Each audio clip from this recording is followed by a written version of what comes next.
Malam, Bapak, Ibu-ibu, teman-teman semua. Selamat datang di sesi malam hari ini gitu ya. Ini kolaborasi gitu antara dua komunitas.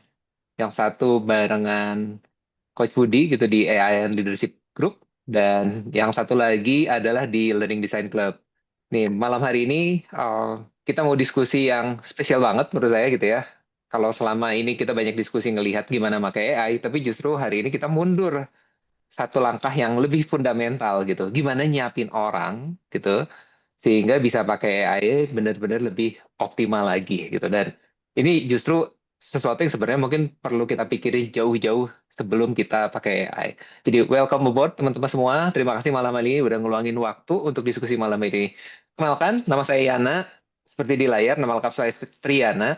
Saya founder dari Learning Design Club yang hari ini saya lebih menyediakan platform saja untuk membantu teman-teman semua terlibat di diskusi malam hari ini gitu. Um, apa sih mungkin izin cerita sedikit ya, Learning Design Club intinya sih sebenarnya komunitas yang isinya praktisi-praktisi yang fokus di proses learning design gitu. Jadi kalau mungkin kita lebih familiar dengan ada role trainer ataupun L&D, nah Learning Design Club ini ngambil porsi yang sangat kecil gitu, gimana tahapan proses dalam merancang training gitu. Isinya beragam, ada dari mahasiswa yang baru lulus, ada yang masih kuliah juga gitu, ada juga memang yang sudah praktisi-praktisi di L&D gitu. Itu mungkin singkat perkenalan untuk Learning Design Club. Nah, malam hari ini udah ada dua orang yang akan memandu proses malam hari ini gitu ya. Saya tidak akan mengganggu semua diskusinya. Teman-teman nanti silahkan langsung dengan dua orang keren yang saya kenal. Pak Budi udah kenal lama banget dan Coach Andriano baru kenal tapi seru banget dari diskusi sebelum kita buka gitu. Jadi malam hari ini nanti akan dipandu oleh Coach Budi, gitu ya. Saya yakin teman-teman semua udah pada kenal semua dan juga Kota Andrianto, gitu. Jadi saya nggak lama-lama, gitu ya. Mungkin saya serahkan ke Coach Budi. Silakan Coach Budi. Oke, terima kasih Kang Yana. Selamat malam semuanya. Wah, saya mau menyapa dulu nih teman-teman. Selamat malam Pak JB, Pak Joseph. Selamat Welcome. malam semuanya. Kita Selamat santai-santai malam, aja ya. Chef. Semuanya ini Pak JB ini role model saya nih dulu. Beliau ini selalu belajar terus ya, Pak JB ya, hebat, keren. Terima kasih. Terima kasih Pak sudah join. Terus ada teman-teman lain, kalau ada yang bisa boleh buka on cam boleh, Mas Hilman, thank you. Ada berdua ya. Wah, semangat. Ada Kang Ibnu. Ini Ibnu juga dulu kita bareng-bareng belajar. Ada Kang Abi nih, Kang Abi. Bu Sinta. Kita juga ada Bu Osita. Oh iya, kita pernah juga nih ketemu Pak Freddy juga. Wah, banyak teman-teman lama nih ya. Oke, oke. Wah, nice. Kalau yang bisa open cam, silakan open cam. Sambil siapin snack, minuman, silakan ya, menemani kita santai-santai aja. Nggak yang berat-berat gimana, tapi semoga hari ini kita bermanfaat ya. Jadi sekali lagi thank you buat LDC Learning Design Club nih Kang Yana foundernya. Pokoknya kalau LDC itu apa ya selalu proaktif gitu mengembangkan pemimpin-pemimpin khususnya kalau ada pengembangan itu pasti ingatnya LDC saya. Jadi saya seneng banget join di LDC. Saya sendiri juga punya komunitas untuk AI sama leadership. Jadi buat teman-teman yang tertarik belajar AI, tertarik belajar leadership, banyak di grupnya pakar-pakar leadership, pakar-pakar AI, kita bisa belajar bareng-bareng di situ. Feel free kalau ada yang mau join nanti info aja. Mungkin kalau ada yang belum kenal, kenalkan nama saya Budi Hartono. Saat ini saya sebagai coach juga. Kemudian sekarang di Tech Connect ya. Tech Connect itu bagian dari Sinarmas Group, khususnya untuk executive development dan governance. Hari ini izin untuk menjadi moderator. Mungkin untuk memulai quick question, kalau boleh dijawab di grup ya. Sekarang berapa banyak di antara kita yang udah pakai AI nih? Silakan. Kang Yana sambil bantu ini ya. Teman-teman boleh ketik di chat siapa yang udah pakai AI. Kalau udah pakai, apakah pakai tiap hari atau pakai cuma jarang-jarang atau bahkan jadi bestinya nih sekarang katanya. Kalau kalau nggak ada AI kayaknya sakau gitu ya. Sampai mau ngomong aja kadang-kadang ketik ketik dulu ya, saya mau balas apa dia. Wah itu udah tingkat tinggi tuh. Oke, Kang Abi nggak apa-apa di kereta, thank you udah joining. Yuk boleh ketik se- berapa banyak dari teman-teman yang udah pakai AI, kemudian udah kadarnya udah seperti apa? Apakah baru pakai, udah sering banget, atau udah kayak best friend sama AI? Mungkin 3 itu. Silakan boleh. Kalau ada yang mau ketik. Ayo boleh. Nggak usah malu-malu. Nggak apa-apa kalau baru.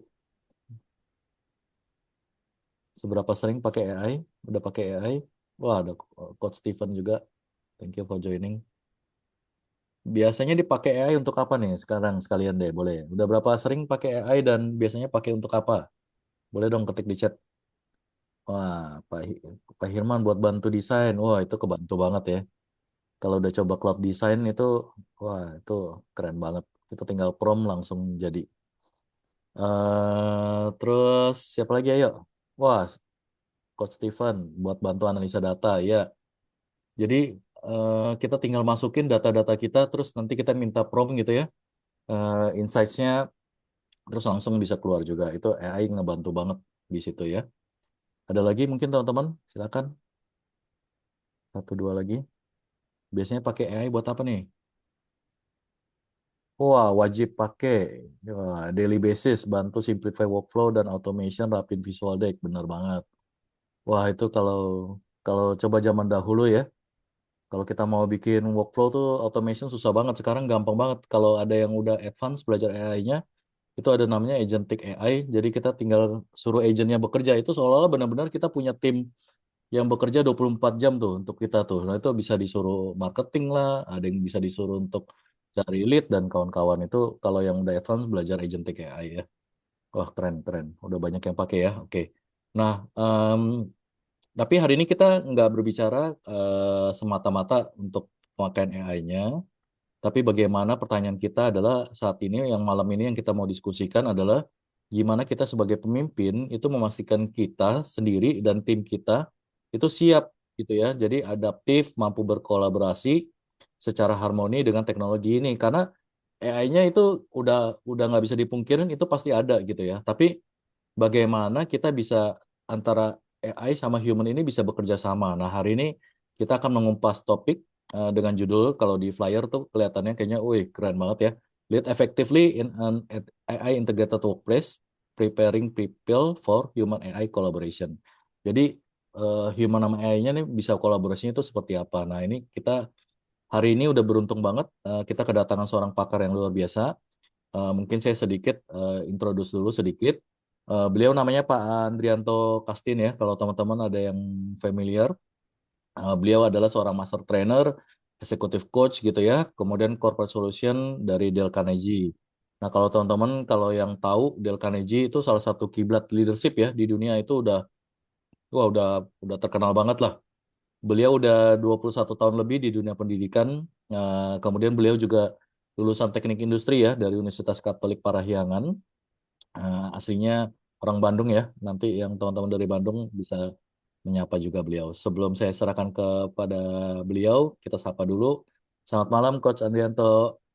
Selamat malam Pak Budi, selamat Ya, malam Pak Yana, malam. Pak Sehat Kang? Joseph, Pak Ilman. Alhamdulillah, puji Tuhan, Ya, sehat-sehat semuanya. sehat ya. Selamat salam ketemu buat Bapak dan Ibu semuanya, para coach yang ada di Eh, sini. Yes, thank you Pak Andri ya. Ini saya udah kejar beliau udah lama banget nih. Ayo dong, kapan dong, sharing dong, sharing dong. Nah itu, aduh saya lagi sibuk, saya lagi sibuk. Akhirnya malam ini saya todong, akhirnya kejadian juga ya Pak ya. Thank you loh Pak ya. Nah, Ya, jadi hari ini kita akan dengarkan dari beliau gimana sih kita sebagai leader kita bisa mempersiapkan diri kita untuk menghadapi nih sekarang dunia AI sama human tuh bagaimana bisa berkolaborasi dengan baik. Sesinya nanti akan terbagi jadi 2 bagian, kemudian pemaparan materinya dulu kurang lebih sekitar 1 jam ya kurang lebih. Tapi nanti kalau di tengah-tengah ada pertanyaan silakan ketik di chat. Nanti kita akan jawab bareng-bareng di sesi Q&A-nya kurang lebih 30 menit ya. Nanti tanpa berlama-lama lagi, silakan Pak Andrianto, waktu dan layarnya kami persilakan. terima kasih Coach Budi Hartono. Selamat malam Bapak Ibu dan rekan-rekan semuanya. Hari ini kita punya satu segmen yang kita bisa sama-sama untuk memperlengkapi diri kita dari sisi lainnya dari AI. Sebelum kita mulai, mari kita buka dulu smartphone kita. Kemudian Bapak dan Ibu boleh tolong buka aplikasi favorit AI-nya kita, ada yang pakai Cloud mungkin, ada yang pakai ChatGPT, ada yang kelihatannya pakai Copilot gitu ya. Nah, silakan buka dulu karena sebentar lagi kita akan melihat sebuah gambar di layar Bapak dan Ibu.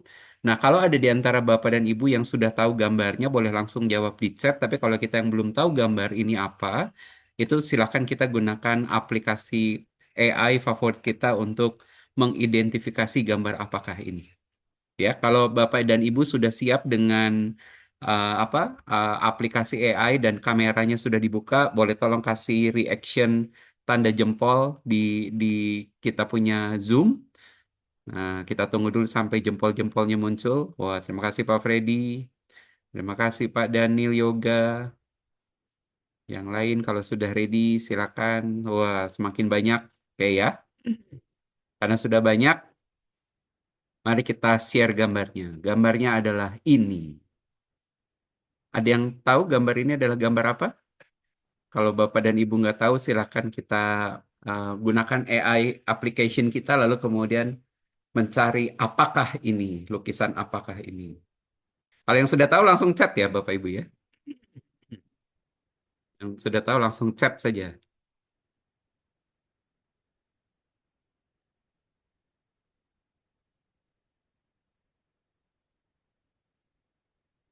Pak Joseph, apa kabar? Sudah lama sekali kita nggak sua Pak dari pertemuan kita terakhir. Ya, sudah ada yang ketemu nggak Kapan-kapan Mas Yudi? kita ketemu ngobrol, Pak. Iya Pak Joseph, kapan-kapan nanti kita janjian lagi untuk ngobrol. Wah, Pak Adnan sudah ketemu ya, sudah ketemu. Ini adalah portrait dari orang namanya Edmond de Bellamy. Nah, kenapa gambar ini tuh jadi satu gambar yang cukup fenomenal di tengah-tengah situasi AI? Karena di tahun 2018, Bapak Ibu, ini adalah gambar yang pertama kali dilukis oleh AI.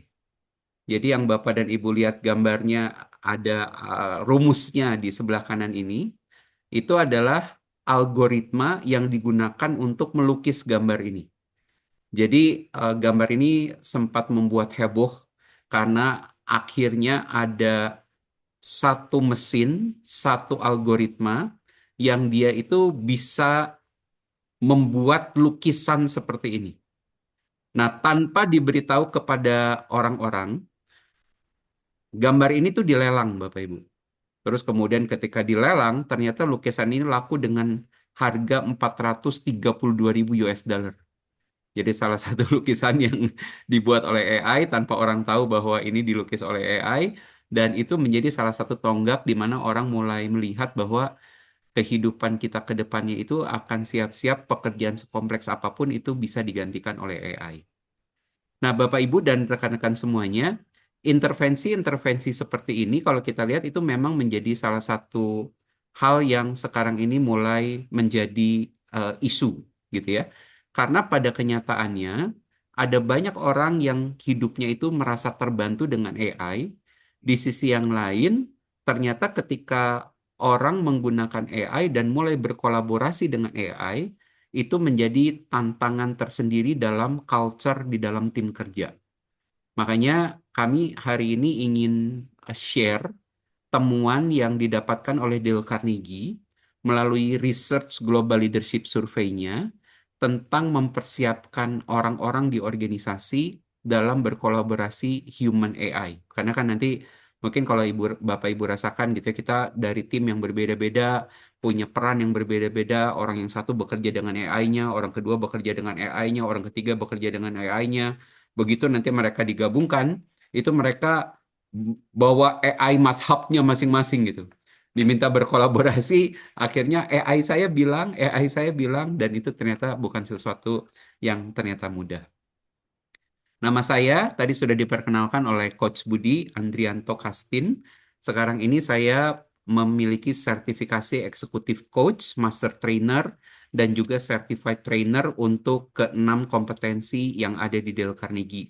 Dan sekarang ini saya juga menangani untuk business development-nya Dale Carnegie di Indonesia, termasuk curriculum development dan trainers development Dale Carnegie di Indonesia. Tadi Coach Budi sudah kasih gambaran, saya 21 tahun bersama dengan Dale Carnegie.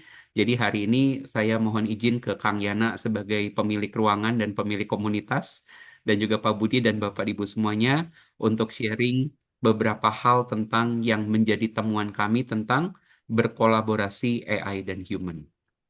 Ada satu buku yang cukup menarik, Bapak Ibu. Yang menariknya buku ini itu terbitnya tahun 2014. Di tahun 2014 itu sudah ada 3 penulis dari Harvard Business School yang tergabung di Harvard Business Press, dan mereka sudah mulai melakukan satu research tentang yang namanya leading digital. Nah, ketiga penulis ini, dia itu menemukan ternyata dalam kita mengimplementasikan digitalisasi, zaman itu belum ada AI, itu tuh kita perlu punya kerangka yang punya 2 dimensi. Dimensi yang pertama itu adalah pasti what-nya, digital capability, AI capability. Kalau organisasi-organisasi yang sekarang ini sudah mulai masuk ke agentic AI, generative AI, bahkan bisnis modelnya menggunakan AI gitu, itu disebutnya high digital capability. Tapi ada organisasi yang mereka itu lebih cenderung konservatif. Jadi mereka AI tunggu waktu, belum berani investasi, orang masih tersebar-sebar, itu dibilangnya masih low capability dalam digitalisasinya, dalam AI-nya. Yang menariknya, ketiga penulis ini mereka mengatakan ternyata digital capability itu bukan satu-satunya. Jadi mereka melihat keberhasilan untuk digitalisasi itu terjadi adalah ditentukan dari leadership capability orang-orang yang ada di dalam timnya. Jadi ketiga orang ini mendefinisikan leadership capability itu adalah tentang digital transformation yang dipimpin oleh para leadersnya. Jadi mereka menemukan perusahaan-perusahaan yang di research itu ternyata bisa terbagi ke dalam 4 kelompok. Kalau mereka low digital capability tapi low leadership capability, itu disebut sebagai perusahaan yang skalanya beginners. Nah, yang menariknya adalah ada organisasi yang mereka tuh sangat berani dan sangat confidence dengan investasi di AI dalam digital capability. Sayangnya, ternyata digital capability ini tidak berhasil diimplementasikan secara terintegrasi. Nah, jadi orang-orang kelompok perusahaan seperti ini disebutnya namanya fashionistas. Keren, berani, invest. Terlihatnya mereka sangat up to date dengan penggunaan AI. Tapi ternyata yang menjadi tantangannya di perusahaan-perusahaan yang seperti ini adalah mereka itu implementasi AI-nya tersegmen, tersilo, dan tidak terintegrasi, bahkan orang-orang tidak ikut untuk menerapkannya. Nah, yang menariknya adalah ada perusahaan-perusahaan yang mereka itu low digital capability, tapi mereka itu leadership capability-nya bagus, leading change-nya bagus, gitu ya. Tapi mereka tuh konservatif, nggak berani untuk jor-joran dalam implementasi AI. Nah, jadi mereka bertiga menemukan ternyata kalau kita ingin membangun organisasi yang leading digitalnya bagus, atau mereka sebut namanya digital master, mereka menemukan kita nggak cukup hanya dengan digital capability, tapi tentang memimpin digital transformation itu sedang menjadi tantangan. Kalau kita melihat tentang prosesnya orang ketika mereka beradaptasi dengan perubahan, mungkin Bapak dan Ibu bisa kenal dengan grafik yang ini gitu ya. Ketika perubahan terjadi, orang-orang tuh biasanya akan bereaksi. Orang-orang akan mulai memberikan reaksi-reaksinya. Aktif artinya reaksinya diungkapkan, pasif artinya reaksinya dipendem sendiri. Biasanya ada satu perubahan, mulai tahun depan kita akan mengimplementasikan AI terintegrasi, perusahaan kita akan pakai agent gitu ya. Nah, biasanya orang akan bilang akan shock dulu. What? Yang seperti ini kenapa harus di AI kan gitu ya.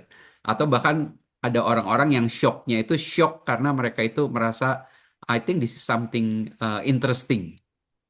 Nah, beberapa orang shocknya ini itu biasanya berujung kepada situasi yang mereka mulai denial. Nanti kami cerita sedikit tentang beberapa organisasi yang kami pernah tangani karena shock dan denialnya ini berbeda. Ketika mereka semakin teriritasi dengan perubahan-perubahan AI yang akan masuk, biasanya mereka itu mulai muncul komplain-komplainnya.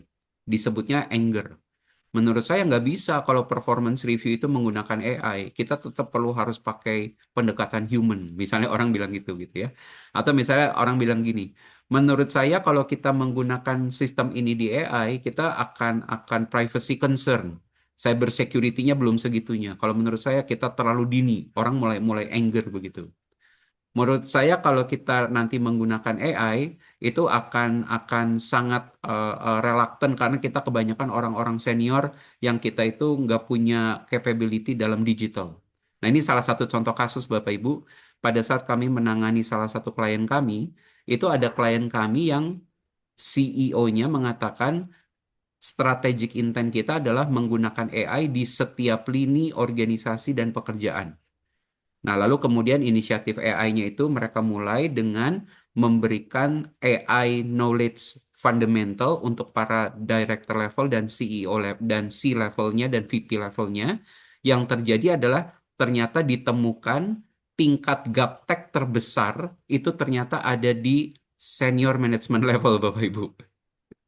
Jadi yang terjadi di organisasi tadi adalah ada banyak orang-orang yang ternyata di individual contributor, kebanyakan Gen Z, mereka akrab sekali dengan AI, tetapi nggak punya satu integrated situation, satu integrated system yang membuat mereka itu bisa menggunakan AI secara simultan.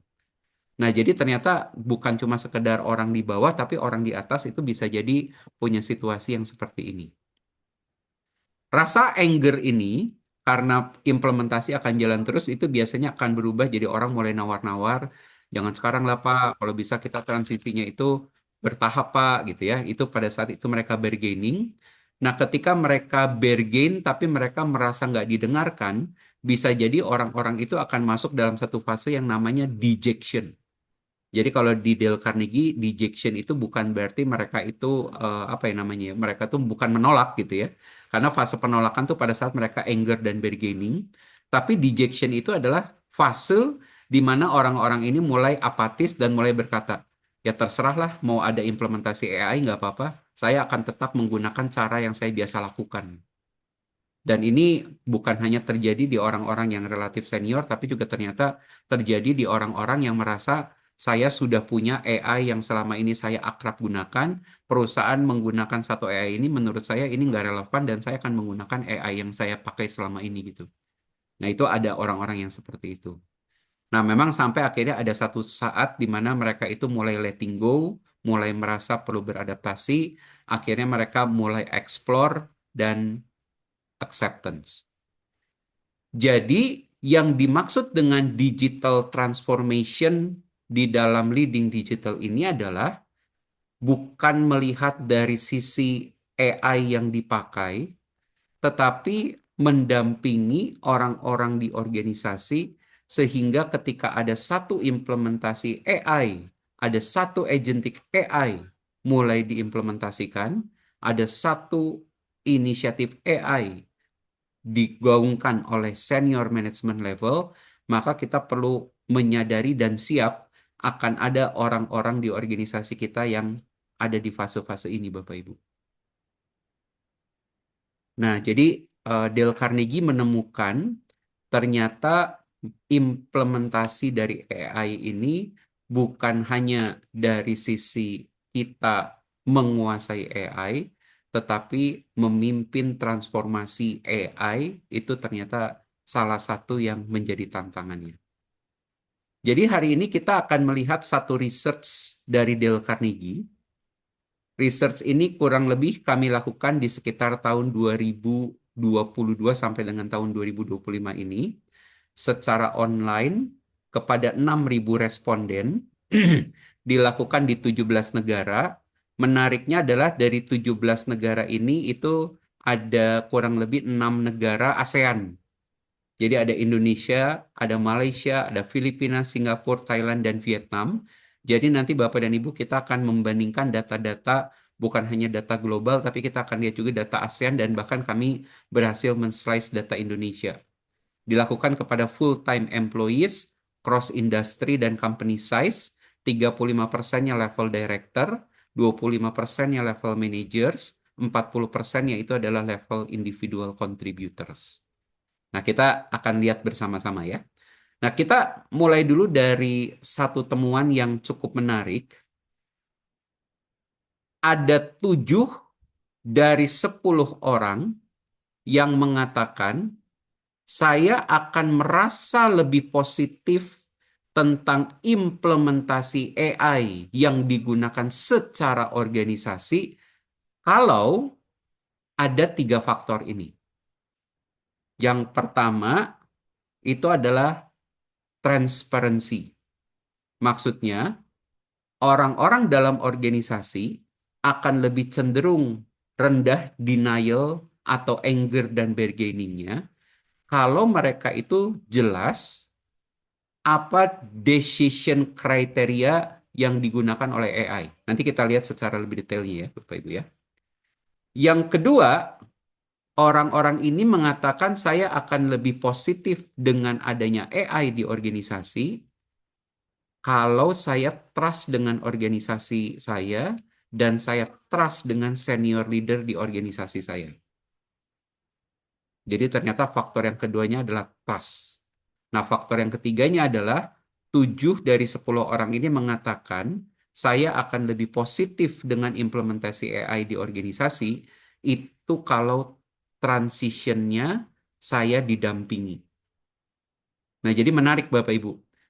Kalau kita lihat implementasinya adalah implementasi digitalisasi, implementasi akal imitasi, artificial intelligence, tapi di situasi yang ternyata dihadapi, orang-orang di dalam organisasi nggak berpikir AI-nya Bapak Ibu. Nah, ini yang menjadi temuan dari Dale Carnegie yang hari ini kita akan lihat bersama-sama. Gitu ya. Nah, nanti Bapak Ibu, kalau misalnya kita ada sesuatu yang ingin kita diskusikan bersama, itu juga silahkan.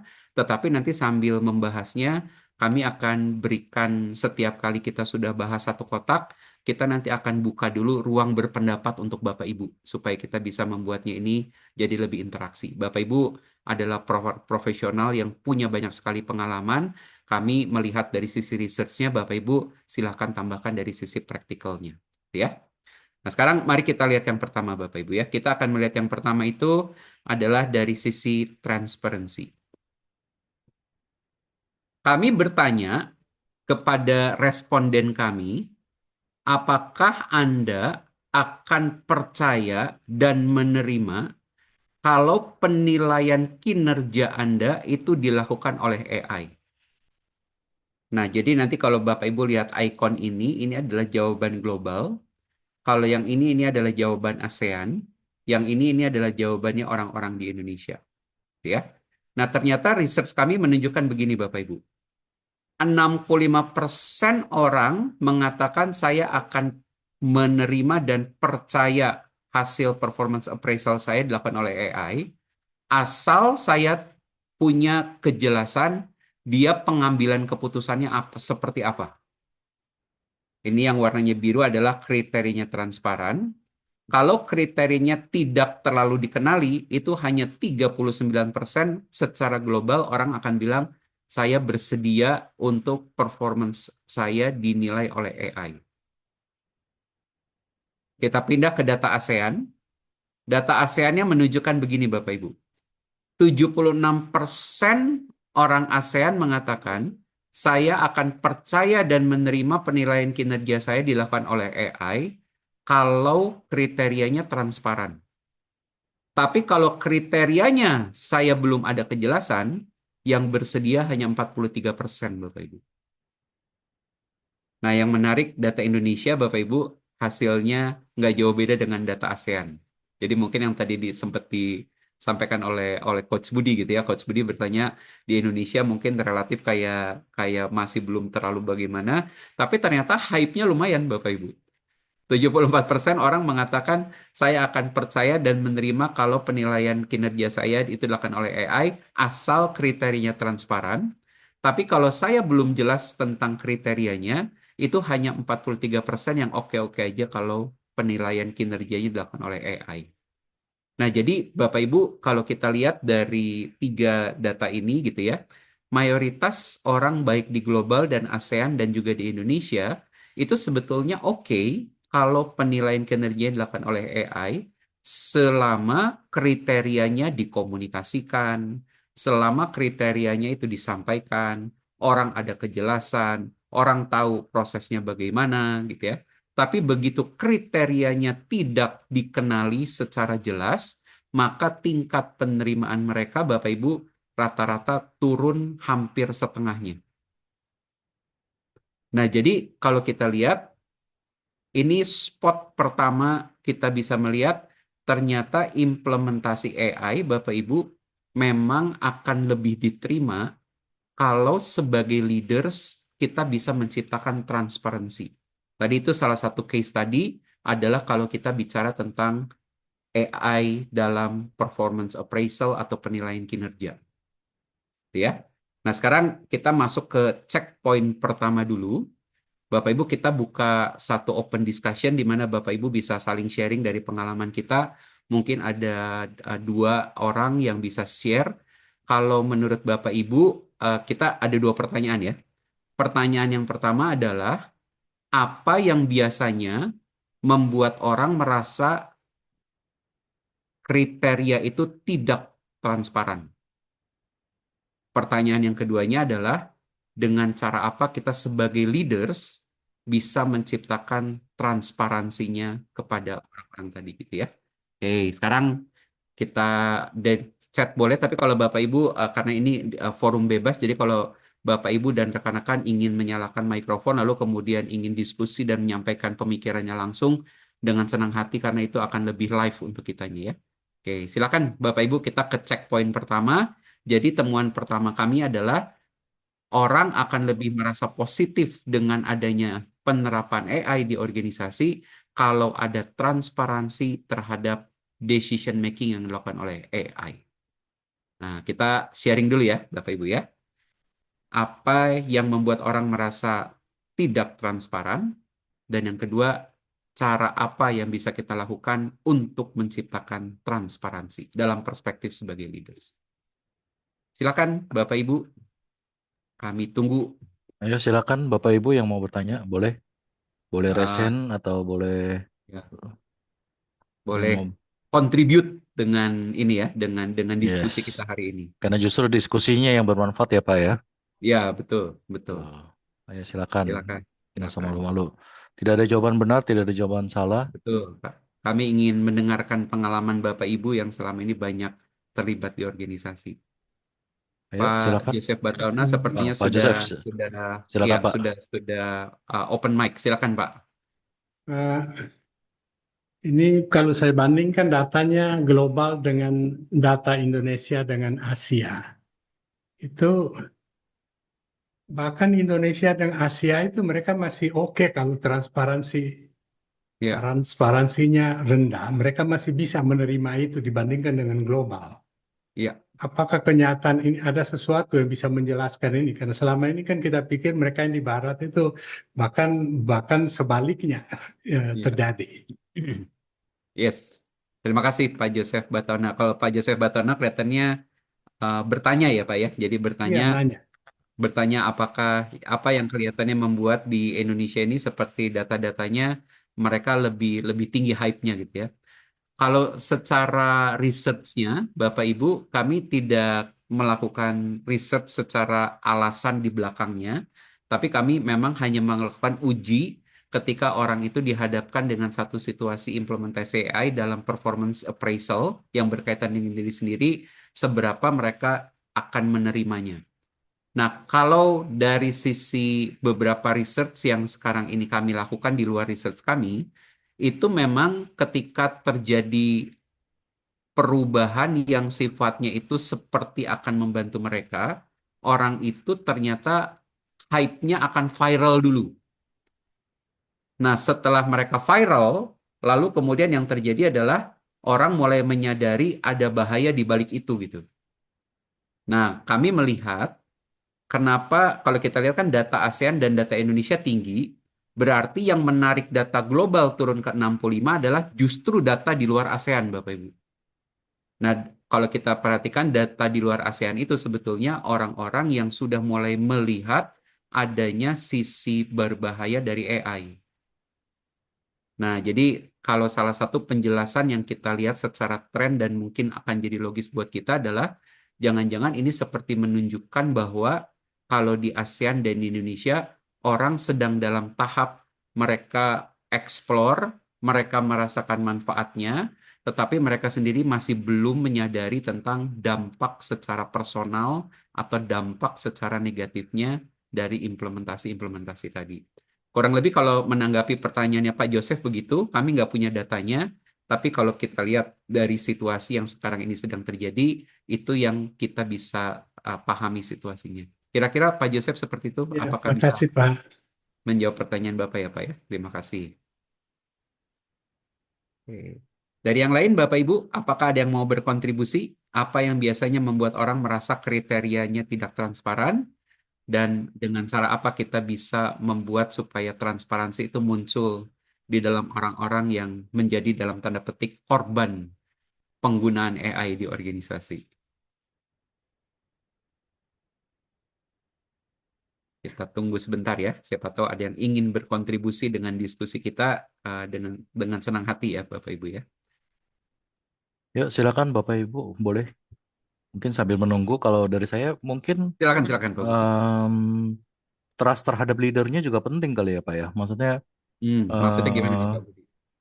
kita harus apa ya? Harus percaya memang leadernya ini memang berorientasi, kan kalau kita ngomong trust kan biasa credibility, reliability, kemudian sama self intention gitu ya Pak ya.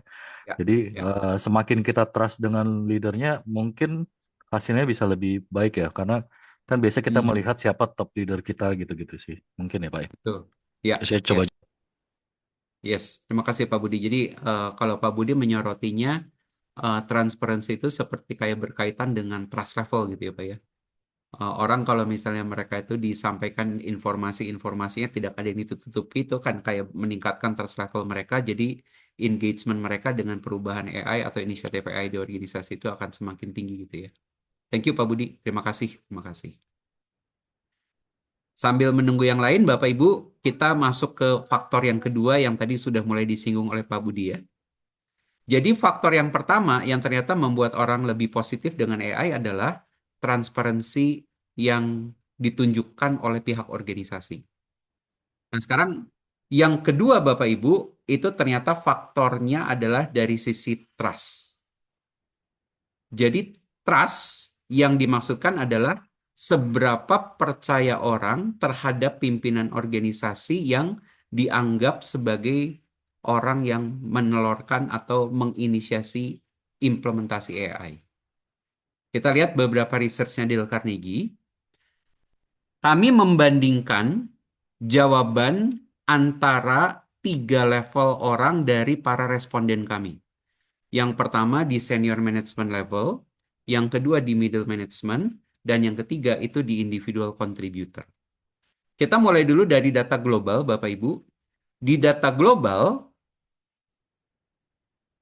senior management yang percaya dengan keputusan AI adalah keputusan yang tepat itu hanya 73%. Di middle management itu hanya 52%. Di individual contributor hanya 23%, Bapak Ibu. Jadi sekarang kalau kita lihat secara global, memang relatif orang semakin tinggi jabatan di organisasi, mereka relatif trust kalau ada implementasi, ada intervensi AI. Tapi yang menariknya ke individual contributor, level trust mereka tuh cenderung rendah. Bahkan jadi kalau misalnya kita lihat, mungkin mengartikannya gini, ketika organisasi bilang, kita mulai tahun depan akan mengubah cara kerja kita di berbagai macam lini dengan AI, kita akan bikin satu divisi khusus di dalam IT, yaitu adalah AI Transformation, maka kalau untuk senior management yang mendukung itu relatif banyak, tapi di individual contributor langsung drop 23%. Nah, sekarang kita lihat dulu di ASEAN ya, Bapak Ibu ya. Yang menariknya di ASEAN datanya begini. Di senior management level itu mereka di 72, di middle management itu 61% mereka akan merasa akan bisa bikin keputusan yang tepat. Di individual contributor itu 23%. Nggak terlalu jauh berbeda. Ini data Indonesia, Bapak Ibu. Data Indonesia ya. Jadi kalau kita lihat yang menariknya di data Indonesia adalah justru di individual contributornya walaupun relatif masih lebih sedikit, tapi Indonesia di individual contributornya relatif lebih banyak tingkat percayanya. Nah, tapi kalau misalnya kita lihat dari data ini, artinya Bapak Ibu,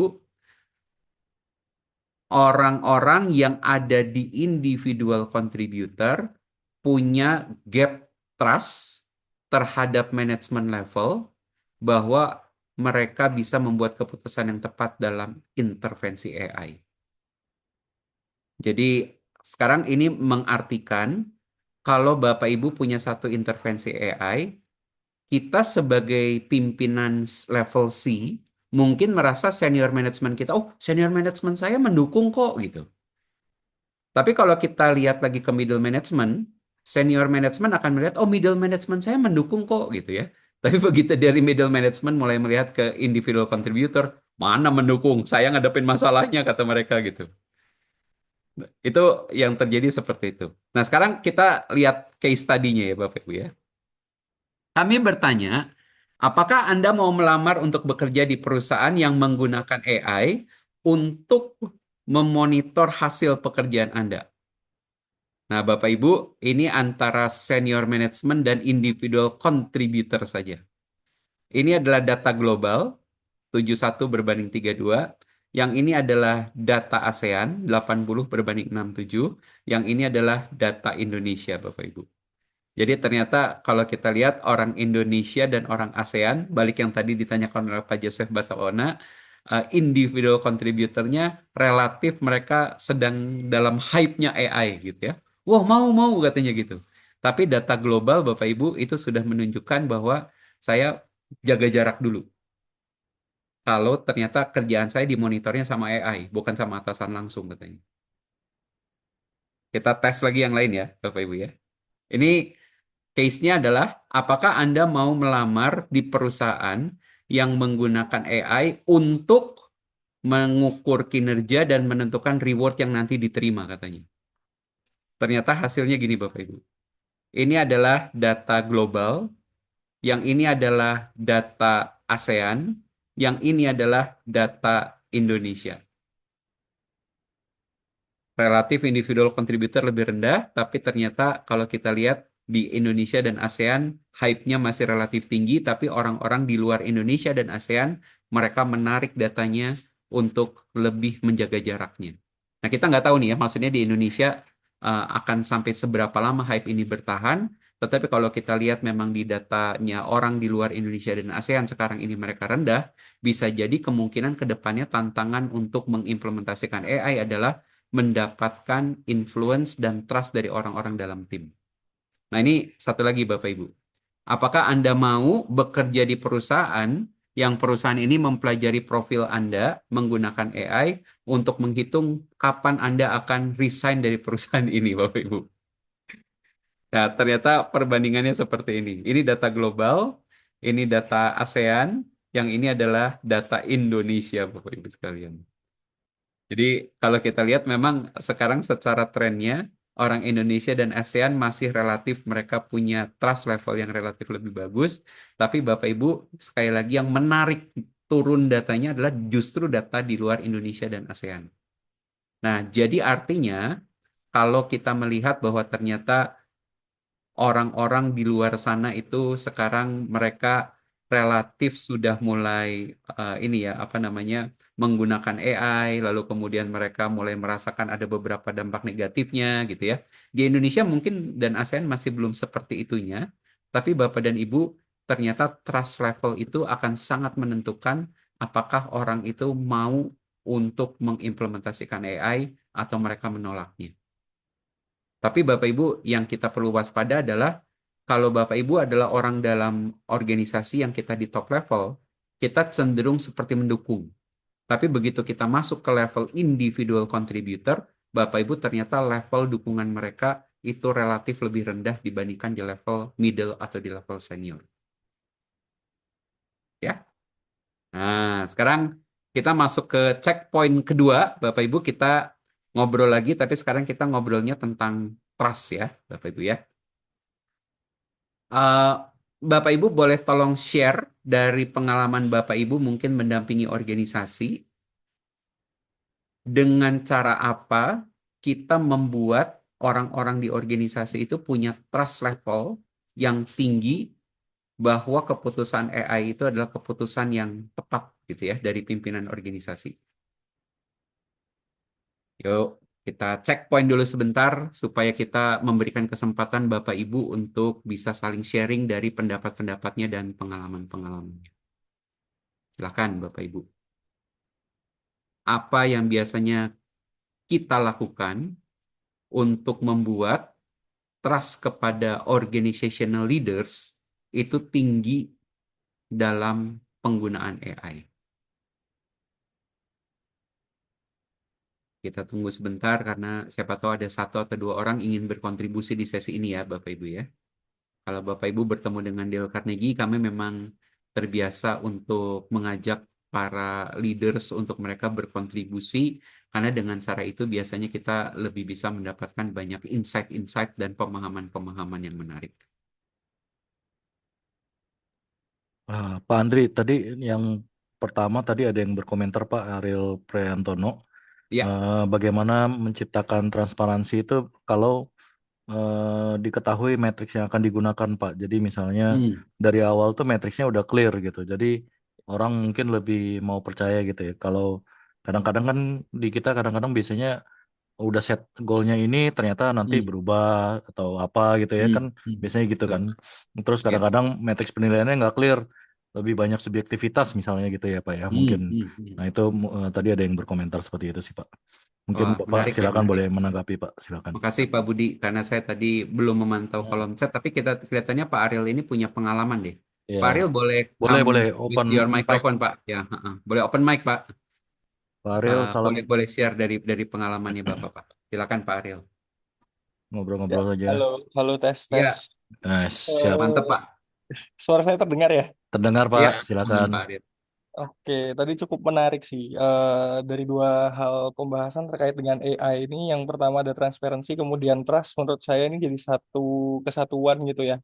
Ketika kita sudah bisa transparan, otomatis em, harapannya tim maupun siapapun yang ada di dalam lingkup organisasi punya satu kepercayaan yang sama karena dari awal sudah ada transparansi di situ. Nah, Ya, berkaitan juga dengan pertanyaan dari Pak Budi tadi ya, gimana caranya buat membangun rasa transparansi itu? Ya, kalau menurut saya berdasarkan pengalaman yang ada gitu ya, sedari awal memang harus clear ya. Tadi terkait dengan matriks, kemudian hal-hal apa saja yang jadi tolak ukur dan lain sebagainya, yaitu yang akan membuat hal tersebut jadi transparan. Dan ketika sudah transparan, menurut saya itu akan jadi satu trust, membangun sebuah trust juga. hmm, hmm, hmm. Seperti itu sih. Jadi itu jadi satu kesatuan ketika kita bisa sudah transparan, ya otomatis orang bisa jadi lebih percaya terkait dengan apapun yang akan terjadi menggunakan AI. Bisa jadi Ya, di pengambilan keputusan dan lain sebagainya. Mungkin seperti itu Pak Andrianto, Pak Budi. terima kasih Thank Pak you Ariel. Pak Ariel sharingnya. Ya. Ini kelihatannya sharing yang relevan karena itu diangkat dari situasi yang sekarang ini dihadapi gitu ya. Jadi transparansi berkaitan dengan trust memang betul banget karena kalau kita lihat transparansi ini sebetulnya itu adalah tentang AI-nya. Tapi yang menariknya transparansi itu bukan tentang AI-nya tapi tentang justru kriteria decision making-nya AI gitu. Kamu waktu lagi mau ngambil keputusan ini di prompting apa gitu. Orang pengen tahu gitu Bapak Ibu. Ternyata itu gitu ya. Tapi trust adalah seberapa orang trust dengan level leader karena kenyataannya di senior management dibandingkan dengan yang individual contributor levelnya berbeda banget dan ketika mereka bertanya akan oke atau not oke gitu. Kita pindah satu lagi ke ya, Pak Freddy Raisan supaya kita bisa dapat satu insight lagi sebelum nanti kita melihat ke bagian yang ketiga itu tentang transition prosesnya. Ya, Pak Freddy boleh boleh share Pak, boleh nyalakan mikrofonnya supaya Bapak bisa share juga Bapak mau tadi tentang trust-nya ya Pak ya. Jadi membuat trust kepada organizational leader kita tinggi sehingga ketika AI digunakan mereka sudah lebih mendukung. Silakan Pak Freddy. Terima kasih Pak Andrianto. Selamat Saya malam Pak, salah satu silakan. orang yang percaya sama leading by example, Pak. Hmm. Jadi gimana tim kita bisa percaya sama kita kalau kita sendiri nggak melakukannya. Contoh sederhananya gitu, Pak. Jadi Ya. kalau AI, supaya tim kita percaya bahwa penggunaan AI itu baik, ya kita sendiri harus menggunakan, organizational leader kita itu harus menggunakan. Iya. Tadi kan di awal malah senior management yang gaptek banget gitu ya Pak soal AI. Nah, dia menyerukan kita untuk menggunakan AI, tapi dia sendiri tidak menggunakan itu, ya itu sama aja lip service gitu ya Pak. Jadi Betul. nggak ada contoh, nggak ada role model dalam menggunakan AI. Dia sendiri nggak menggunakan AI. Dan juga kemungkinan saya nggak tahu, tapi saya rasa banyak orang Indonesia juga yang merasa khawatir dengan berkembangnya AI karena mereka juga takut kerjaannya digantikan sama AI. Betul. Nah, makanya organizational leader kita juga memberikan pemahaman bahwa AI itu akan membantu kita, bukan menggantikan kita. Kurang lebih gitu Pak Andrianto.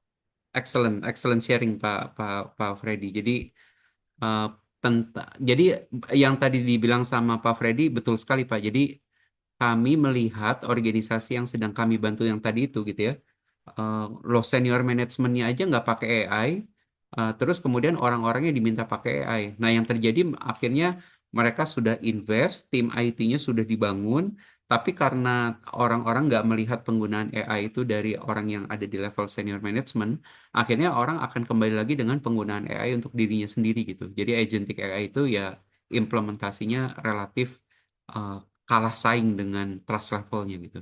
Makasih Pak Freddy mengamati. Thank you. Ini ada satu komentar menarik. Boleh satu lagi ya Pak Budi ya supaya kita bisa explore lebih Ya, banyak ya Pak. monggo. Ya, dari Pak Harrison Muluk. Boleh share Pak dari sudut pandang Bapak. Ini leadernya percaya banget sama AI malah nih ya Pak ya. Silakan Pak Harrison. Iya Pak, suaranya kedengeran nggak ya? Aman Pak, clear, loud and clear. Maaf nggak open cam ya Pak. It's okay Pak, no worries at all. Ya, thank you buat insight-nya Pak. Ya, di tempat saya kami percaya bahwa sejak dari atas bahkan ya, dari manajemen sampai ke bawah.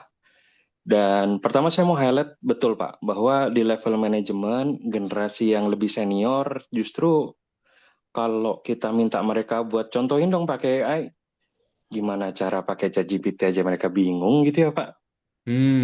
Jadi secara teknikal mungkin mereka nggak expert, tapi mereka tahu perkembangan AI itu bisa dipakai untuk apa saja, AI apa aja yang terbaru, bagaimana cara kerja AI, dan mereka percaya bahwa AI ini bisa membantu productivity dari employee saya. Ketika belief itu punya, ketika kepercayaan itu punya, dan di cascade ke bawah, memaksa kita yang di bawah untuk percaya bahwa kalau gitu saya mesti tahu apa yang bisa saya lakukan dengan AI. Dan dengan pemahaman itu dan dengan belief itu, akhirnya manajemen kami jadi punya belief bahwa harusnya pekerjaan ini bisa dikerjakan dengan AI. Ini yang bisa, ini kayaknya kurang bisa. Sehingga kalau kita biasanya deliver pekerjaan yang biasanya seminggu gitu Pak, dia akan minta 3 hari atau 2 hari Pak. Wow. Kan ini bisa pakai AI, dia bilang gitu Pak. Iya. Karena dia udah tahu gitu, dia punya pemahaman yang cukup, mereka punya pemahaman yang cukup dengan AI. Akhirnya memaksa kami yang di bawah untuk emang bisa Pak gitu. Kita semua akhirnya coba gitu.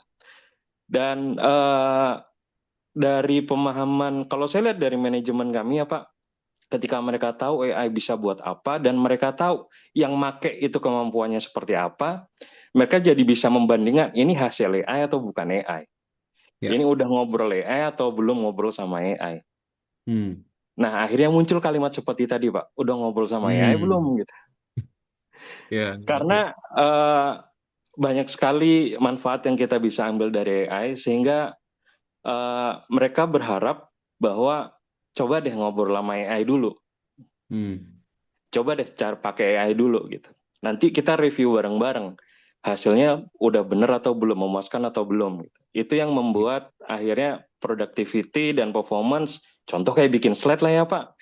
Ya, Biasanya bikin report butuh berhari-hari, ini cukup ngasih prompt, ngasih info dan lain sebagainya, selesai sejam gitu. Nanti mereka tinggal lihat, oh ini berarti udah pakai AI dan cocok memang kemampuan orangnya seperti ini. Itu sih yang yang terjadi saat ini Pak di tempat saya. yes, yes. Thank you for sharing, Pak Harrison. Ini satu sharing yang menurut saya menggambarkan situasi yang sebenarnya. Jadi kita melihat ada dua sisi ya, Bapak Ibu ya. Jadi sisi yang pertama adalah yang tadi ternyata senior management levelnya mereka sangat tidak AI savvy, sedangkan yang di bawah AI savvy, sehingga ketika ini mau digelontorkan sebagai satu inisiatif organisasi, akhirnya terhambat karena di atasnya nggak tahu apa yang perlu menjadi digital transformation-nya. Nah, Pak Harrison tadi comes up dengan situasi yang berbeda, Bapak Ibu. Jadi di atasnya mereka AI savvy, yang di bawahnya justru nggak AI savvy, dan ketika ini diturunkan itu juga ternyata nggak membuat semuanya efektif gitu. Nah ini yang dicermati oleh Dale Carnegie dengan adanya AI sekarang, Bapak Ibu, ternyata kami menemukan implementasi AI yang skalanya organisasi, tantangannya adalah bukan tantangan teknologi, tapi tantangan leadership capability atau tantangan people gitu. Nah, itu rasanya di-share menarik tadi oleh Pak Harrison Muluk ya. Thank you Pak Harrison sudah sharing. Nanti mungkin ada di antara Bapak Ibu yang masih ingin sharing lagi, tapi kita lihat dulu komponen yang ketiga, karena kebetulan komponen yang ketiga ini nanti akan sangat relevan dengan yang tadi diangkat topiknya oleh Pak Harrison. Boleh kita lanjut ya, Bapak Ibu ya. Jadi, Bapak Ibu, apa yang membuat orang lebih merasa positif dengan AI di organisasi? Tadi kita sudah melihat ada dua faktor, 7 dari 10 orang mengatakan faktor ini sangat penting. Pertama, transparansi. Jadi AI, orang-orang diberikan informasi secara transparan, pengambilan keputusan oleh AI itu apa dasarnya? Promptingnya apa kemarin waktu lagi ngambil keputusan? Nah, itu orang perlu tahu itu.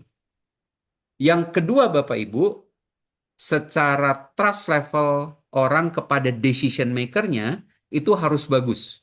Karena begitu decision making-nya, begitu trust level-nya nggak bagus, maka orang distrust dengan AI-nya. Jadi menarik nih Bapak Ibu. Orang distrust dengan leadernya, dampaknya orang distrust dengan prosesnya gitu. Bukan kebalikannya gitu ya. Nah, sekarang yang ketiga nih. Tadi Pak Harrison sudah menyoroti, ternyata namanya adalah transition Bapak Ibu. Jadi dalam transition ini adalah orang yakin kalau mereka berubah cara kerjanya, mereka itu akan di-equip skills-nya. Nah, sekarang mari kita lihat ya, Bapak Ibu ya.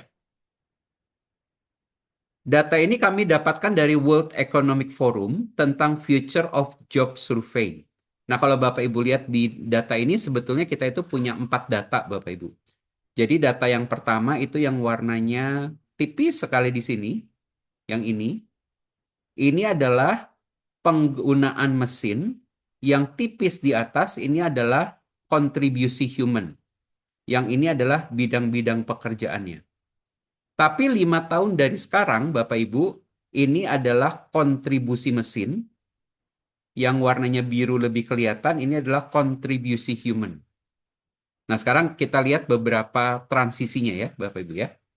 Kalau Bapak Ibu lihat keseluruhan data ini, kelihatan sekali semua data menunjukkan kontribusi mesin dalam 5 tahun ke depan itu akan menggeser kontribusi manusia dalam semua bidang pekerjaan yang ada di sini.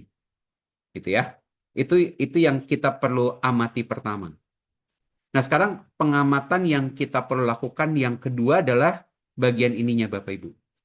Coba Bapak Ibu amati sebentar data-data yang ada di sebelah kiri sini. Bapak Ibu, makin kecil kontribusi mesin artinya menunjukkan kontribusi manusianya makin besar dibutuhkan. Gitu ya. Nah, jadi sekarang Bapak Ibu, kalau kita lihat, terutama 3 yang paling bawah, communicating, decision making, coordinating, developing, managing, dan advising, ratingnya saat ini kontribusi manusianya masih sangat besar, mesinnya kecil, dalam 5 tahun ke depan akan banyak kontribusi mesin, tetapi masih lebih banyak kontribusi manusianya. Jadi sekarang artinya Bapak Ibu, 3 hal ini adalah 3 hal yang terpapar paling lambat dengan kontribusi AI. Jadi kalau kita gabungkan dengan satu survei yang lain, surveinya gambarannya begini Bapak Ibu, dari PricewaterhouseCoopers tentang Global AI Study di tahun 2022, mereka menemukan pekerjaan-pekerjaan yang semakin sedikit membutuhkan creativity dan social intelligence, Bapak Ibu, merekalah yang akan segera tergantikan oleh mesin atau oleh AI. Jadi yang nanti paling lambat akan tergantikan oleh AI atau yang masih membutuhkan human advantage, itu jelas adalah yang membutuhkan creativity tinggi dan yang membutuhkan social intelligence tinggi. Akan tergantikan Bapak Ibu, tapi paling lambat gitu kurang lebih. Gitu ya. Nah, jadi nanti kalau Bapak dan Ibu, kalau saya nggak salah, saya sudah sempat kirimkan handout-nya ke Pak Budi. Kalau Bapak dan Ibu nanti melihat data ini, Bapak Ibu, jadi kita memang bisa melihat kalau secara keseluruhan mesin akan semakin menggeser, tapi ada 3 yang paling bawah ini yang kemungkinan akan paling lambat. Communicating, decision making, coordinating, developing, managing, dan advising itu akan tergantikan tapi paling lambat. Jadi yang seperti itu. Nah, jadi sekarang kalau kita lihat yang akan terjadi adalah akan terjadi pergeseran skills. Yang tadinya job desk tradisional akan menjadi sifatnya project based karena setiap orang nanti akan di-assign, kamu pegang project ini, silakan berkolaborasi dengan AI kamu. Kamu pegang project ini, silakan berkolaborasi dengan AI kamu gitu ya. Yang kedua dari operation akan berubah menjadi analytical. Tadi Pak Harrison sudah highlight orang perlu untuk menganalisa, mengkritisi hasil karyanya AI.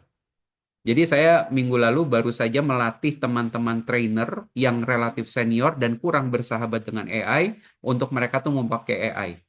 Bahasa bodohnya Bapak Ibu, saya bilang begini, bayangkan ada anak fresh graduate direkrut dan jadi asisten Anda. Anak ini sangat pintar, punya berbagai macam informasi, segudang informasi. Masalahnya anak ini belum bisa kerja, jadi mesti dicerewetin, mesti diceramahin, supaya hasil kerjanya bisa sesuai dengan apa yang Anda kepengen. Jangan lupa dikasih contoh, jangan lupa kalau mereka bikin sesuatu dikoreksi, dikritisi, dimarahin gitu ya. Nah itu bagian dari mengubah operation menjadi analytical.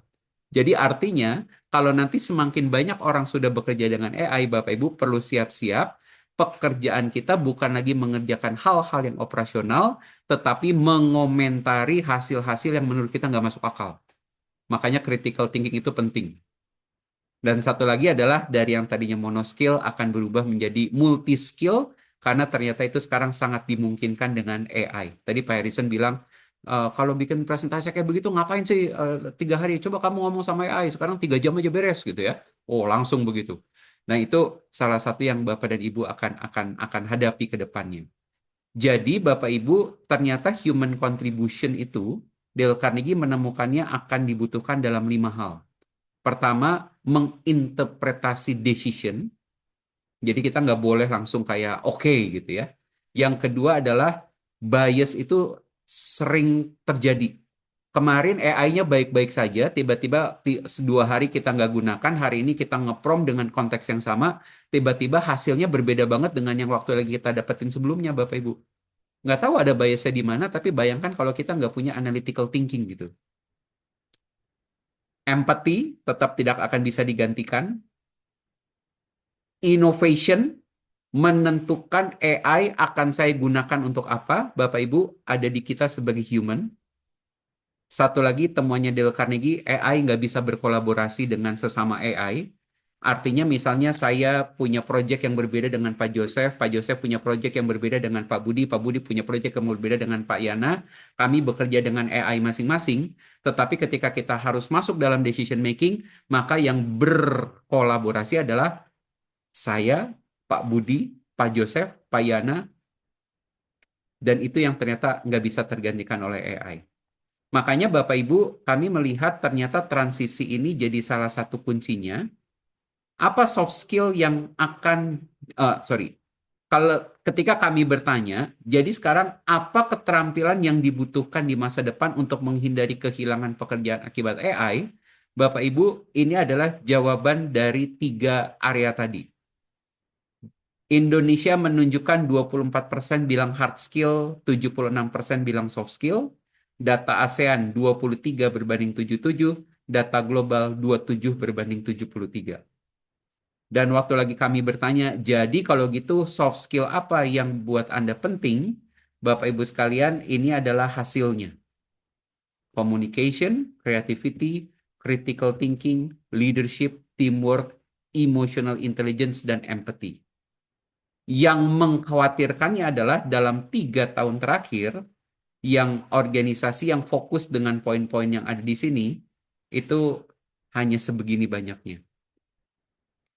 Nah, jadi Bapak Ibu, sekali lagi, karena nanti akan sangat berbeda dunianya, saya, Bapak Ibu, sehari-hari bekerja dengan AI, tapi ketika kita menggunakan hasil pemikiran AI untuk mempengaruhi pemikiran kita dan berkolaborasi dengan orang lain, maka Bapak Ibu dan rekan-rekan, inilah transisi skills yang perlu dibutuhkan. Jadi artinya, kita sebagai leaders di organisasi harus mempersiapkan orang-orang dalam bertransisi di cara kerja barunya dan cara kolaborasi barunya. Nah, jadi Bapak Ibu, inilah temuan kami yang ketiga. Ternyata 7 dari 10 orang akan merasa lebih positif dengan AI kalau mereka dibantu untuk transisinya. Jadi kita nggak bisa, lah sekarang ada AI, kamu belajar sama AI sendiri gitu ya. Ternyata orang bukan yang tipenya begitu gitu, tapi orang kayak perlu dibantu untuk transisinya Bapak Ibu. Nah itu temuan-temuannya kami gitu ya. Nah jadi sekarang kalau kita rangkum dulu, lalu setelah rangkum kita dengarkan tadi ada Pak Joseph Bataona kelihatannya ingin menyampaikan insight juga terkait trust. Nanti silakan Pak Joseph ya. Tapi kalau dirangkum Bapak Ibu, temuan kami apa yang ternyata membuat orang akan merasa lebih positif ketika AI digunakan secara organization wide. Yang pertama Bapak Ibu, kalau ada transparansi, AI mengambil keputusannya berdasarkan apa saja. Yang kedua, orang sudah punya trust level yang tinggi kepada the decision maker, pembuat AI decision. Dan yang ketiga, orang didampingi dalam implementasi AI, tidak dibiarkan sendirian tanpa skills baru.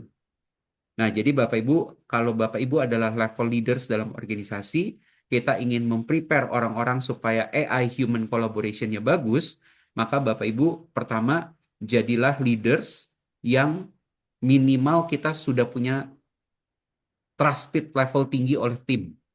Itu akan memudahkan Bapak Ibu untuk membuat inisiatif Bapak Ibu diterima.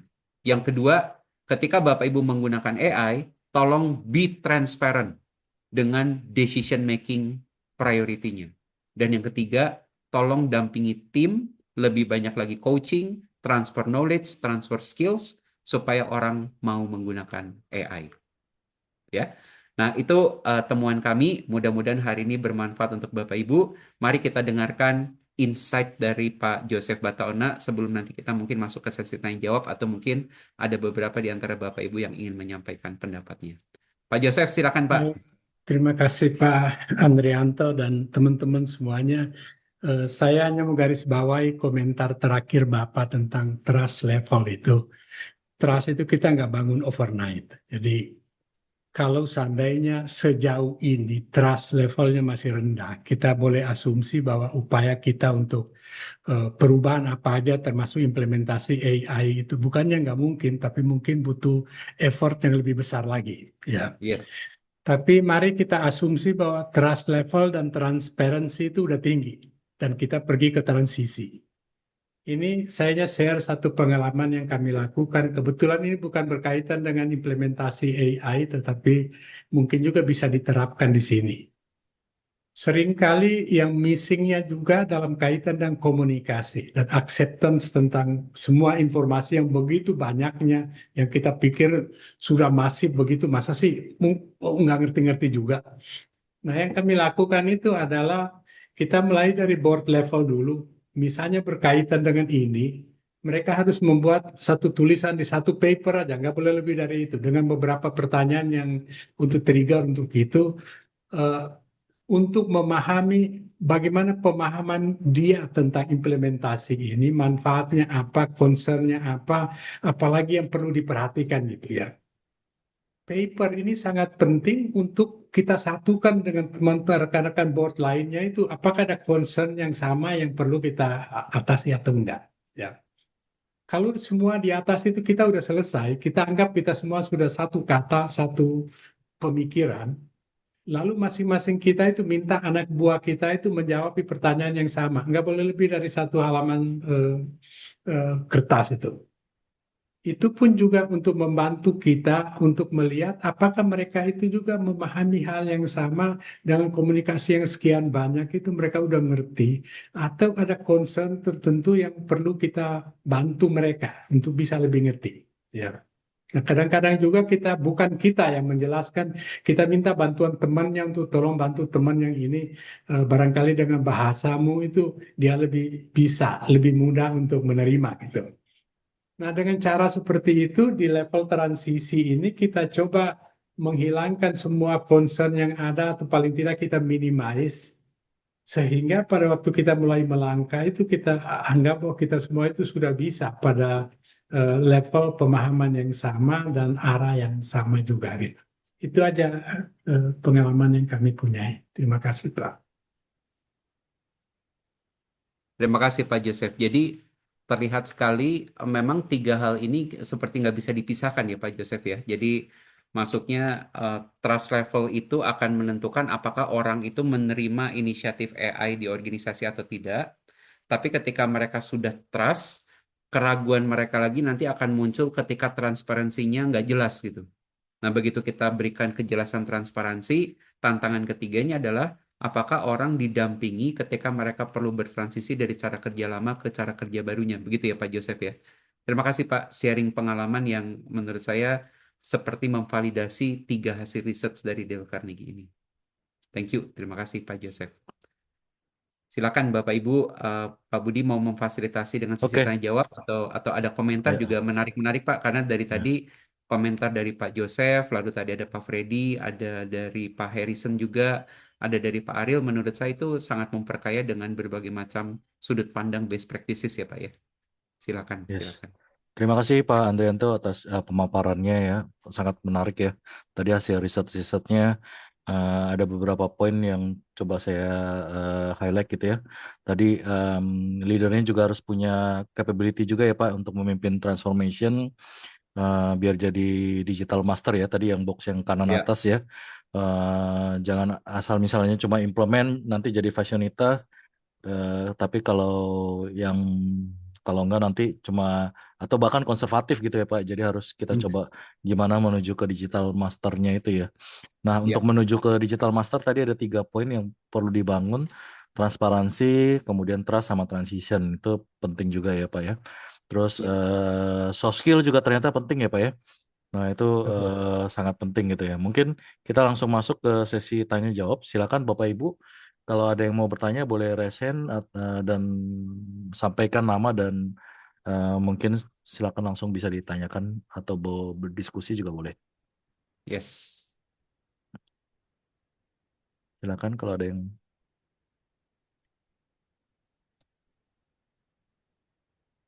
yang mau tanya. Mungkin sambil nunggu Pak Andri, Silakan Pak. Kalau dari saya mungkin coba bantu mancing pertanyaan aja ya Pak ya.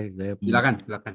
Nah, kalau kita ngomong tadi kan soft skill penting ya Pak ya. Tapi sedangkan biasanya membangun soft skill itu kan nggak seketika ya Pak. Misalnya Ya, kita ikut training 1 hari, terus soft skillnya langsung jadi bagus. Sedangkan soft skill itu betul. kan butuh lama banget gitu kan. Sedangkan saat ini kan kita dituntut harus cepet ya Pak ya. Harus ibaratnya misalnya anak baru lulus kuliah pun masuk ke company di training 1 hari, kalau bisa udah langsung kerja dan langsung perform Pak. Langsung udah kayak senior officer aja gitu ya Pak ya. Nah Ya, itu bagaimana organisasi bisa menyikapi itu tuh Pak? Karena melatih soft skill ini kan biasanya lama tuh Pak waktunya. Nah itu betul. ada tips-tips atau apa nggak Pak? Mungkin silakan Ya, Pak. makasih Pak Budi. Jadi dengan cara apa kita bisa membuat keterampilan people dan communication dan mungkin kata tadi critical thinking gitu ya. Tadi kalau kita lihat itu bisa jadi sesuatu yang sifatnya lebih long term dan permanen gitu ya Pak Budi ya. Ya. Bapak Ibu kalau kalau kami kebetulan karena kami bergeraknya di bidangnya people skills dan communication. Jadi dari sisi people side-nya kami melihat people skills atau communication skills atau biasa kita sebut namanya soft skill itu tuh sering dianggap antibiotik. Maksudnya antibiotik tuh orang sakit, kemudian minum antibiotik, harapannya 3 hari sembuh, sakitnya nggak ngulang gitu. Nah, kalau untuk hard skill Bapak Ibu kemungkinan bisa begitu, karena orang nggak bisa diberikan tekniknya, jadi bisa, lalu kemudian mereka performance langsung kelihatan naik.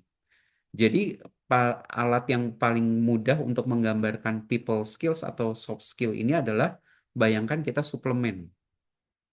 Tadi waktu lagi di awal sempat ngobrol dulu sebentar karena saya waktu lagi ketemu pertama dengan Pak Joseph Bataona, mungkin kalau Pak Joseph Bataona ingat saya dulu tahun 2016 berat badan saya itu 106 kilo Bapak Ibu.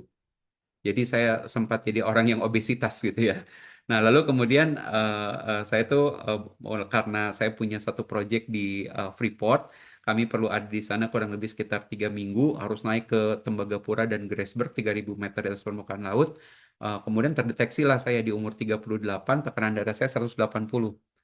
Wah, pulang dari Freeport saya kalut Bapak Ibu, terus kemudian mengubah cara hidup saya gitu ya. Nah, satu pengalaman yang paling mengubahkan adalah saya bertemu dengan satu teman yang dia itu sebelumnya sering kali ikutan binaraga kontes. Jadi dia mengajarkan saya teknik diet untuk defisit kalori. Nah, dia mengatakan ada satu hal yang menarik begini. Pada saat kita mulai defisit kalori, diet, Bapak Ibu, itu ternyata moment of truth-nya ada dalam 3 minggu. Karena waktu lagi 3 minggu orang diet, semua orang diet di 3 minggu pertama berat badannya akan naik, dia bilang. Ah, kenapa? Saya bilang gitu ya. Terus dia bilang begini, karena kalau waktu lagi badan kita diet, badan kita itu punya self defense mechanism. Dia bilang, cara kerja badan kita adalah dia merasakan begini, wah orang ini mau mati kelaparan. Supaya dia nggak mati kelaparan, saya akan storing fat banyak-banyak. Nah, jadi sekarang yang terjadi adalah ketika orang sudah mulai diet, lalu kemudian 1 minggu, loh berat badan saya malah naik ya. Padahal minggu kemarin saya tersiksa banget nih. Nggak boleh makan ini, nggak boleh makan itu gitu ya. Nah, biasanya orang akan putus arang di antara minggu pertama dan minggu kedua. Padahal resultnya baru ada di minggu ketiga. Nah, jadi sekarang pembelajaran yang pertama ini sama dengan soft skill, Bapak Ibu. Jadi soft skill itu pada saat awal-awal digunakan itu akan terasa dalam tanda petik kalau kata orang Sunda kararagok gitu ya. Saya biasanya kalau misalnya ada anggota tim saya melakukan kesalahan, saya nyablak-nyablak aja. Sekarang perlu mikir nih cara cara negurnya gimana. Saya biasanya kalau misalnya ada implementasi AI kayak begini, saya ngomongnya saya nggak mau tahu itu ada AI, tolong dipakai. Nah, sekarang kita perlu mikir, nih orang nggak bisa nih kayak begini, harus dipikirin cara transisinya seperti apa. Nah, jadi Bapak Ibu tolong bersabar dengan prosesnya karena kedisiplinan itu akan jadi kuncinya. Nah, analogi yang kedua adalah ingat-ingat ini bukan antibiotik tapi ini adalah suplemen. Nah, ternyata penggunaan suplemen sama Bapak Ibu yang menarik. Jadi saya pernah ketemu dengan satu teman saya, kebetulan dia ahli dari food teknologi. Dia bilang begini, pernah nggak nyobain suplemen, tapi ternyata suplemennya ke orang lain berhasil, di kamu nggak berhasil katanya. Oh ya pernah, sering, saya bilang gitu. Terus dia bilang gini, karena suplemen itu baru bekerja setelah 21 hari digunakan secara rutin, Bapak Ibu. Menarik ya. Nah, jadi sekarang Maksudnya kalau Bapak Ibu nanti kita akan berbicara tentang people skills, communication skills, critical thinking, soft skill, Bapak Ibu, kuncinya jangan berpikir itu seperti antibiotik gitu. Jadi maksudnya ini perlu sesuatu yang kita gunakan, membiasakan diri, disiplin, dengan sengaja mempraktekkan, dengan sengaja minta feedback dari orang. Nah, dengan cara seperti itu sebetulnya yang membantu kita untuk lebih punya hasil permanen dari people skills, communication skills, atau critical thinking kita. Nah, mudah-mudahan dua analogi tadi membantu kita untuk ini ya, untuk menjawab pertanyaan yang tadi disampaikan oleh Coach Budi tadi tentang people skills. Gitu. Sampai sekarang mungkin kalau Bapak Ibu yang berkecimpung di bidangnya people skills, itu punya ini ya, kita adalah satu-satunya skills yang paling sulit diukur L4 dan L5-nya dalam Kirkpatrick. Gitu ya. Jadi itu Iya Pak, benar banget. gitu ya. Nah, kurang lebih sharing kami seperti itu Pak Budi kalau dari sudut pandang kami ya Pak ya. Ya, thank you Pak. Ya, mungkin Sama kalau ada mungkin yang ya lain sama, silakan. sama mungkin dari leadernya juga perlu kerendahan hati untuk mau belajar juga ya Pak ya, sama mau membimbing gitu ya Pak ya. Mungkin itu perlu penting juga ya Pak ya. Iya, Karena betul Pak. thank you Itu Pak Andri. itu betul. Mm-mm. Harus sabar Kami juga ya Pak ya, nunggu kayak kita nanam bibit kan gitu ya Pak, mesti disiram terus, dipupuk terus. Nanti one day dia akan bertumbuh jadi sebuah pohon yang besar dan rindang buahnya gitu ya Pak ya.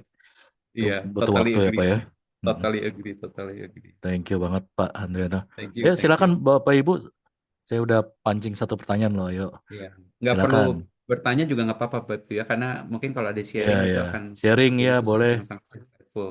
punya Iya. pengalaman di organisasinya atau tadi Pak Andrianto punya pengalaman bisa menurunkan beratnya. Beliau berhasil nurun 30 kilo lebih loh ya. Jadi keren banget. Luar biasa. Thank you Pak Andrianto sharingnya. Itu kan Eh, terinspirasi Pak Joseph Bataona yang sampai dengan usia segini tetap ideal badannya gitu. iya, hebat Pak Joseph tiap pagi selalu olahraga beliau. Iya, betul. Hebat. Mungkin silakan ayo.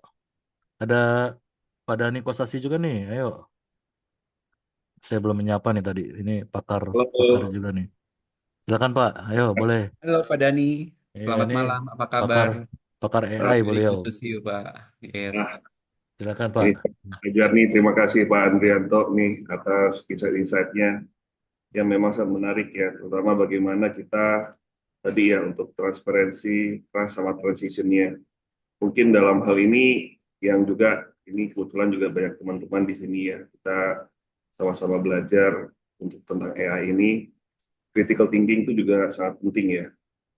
Memang benar sekali sih, bahkan juga saya juga sering dikasih tahu tuh, jangan sampai nanti kita malah ada namanya cognitive surrender. Itu ada artikel terbaru ya Ya, jurnal yang bilang bahwa kita nih kalau cara berpikir kan kalau ikut yang Daniel Kahneman tuh ada dua sistem tuh ya. Sistem satu yang fast, sistem dua yang slow, tapi ada sistem tiga dengan AI. Nah, hmm. tapi masalahnya akhirnya kita jadi ketergantungan dan menyerahkan semuanya pada AI sehingga kita berhenti berpikir dan berhenti Ya. untuk memikirkan dengan lebih kritis. Ya, jadi berhenti berpikir dan berhenti memikirkan lebih kritis. Nah, ini satu hal yang sekarang malah saya pelajari, justru banyak belajar ilmu filosofi yang kalau kemarin viral katanya ngapain masuk jurusan filosofi ya kan, padahal tuh penting sekali ya ilmu filosofi, cara bertanya, cara mengerti, proses Betul. berpikir. Sama satu lagi, saya bukan orang psikologi, saya lebih banyak ke orang bisnis ya, marketing sama strategik, tapi sekarang malah justru pengen belajarnya psikologi gitu. Oh, Jadi malah pengen tahu tentang tadi kan ada beberapa hal yang sangat menarik tuh. Kita lebih kepada social intelligence-nya ya yang harus dilatih. ya, Mengerti betul. orang, perilaku manusia.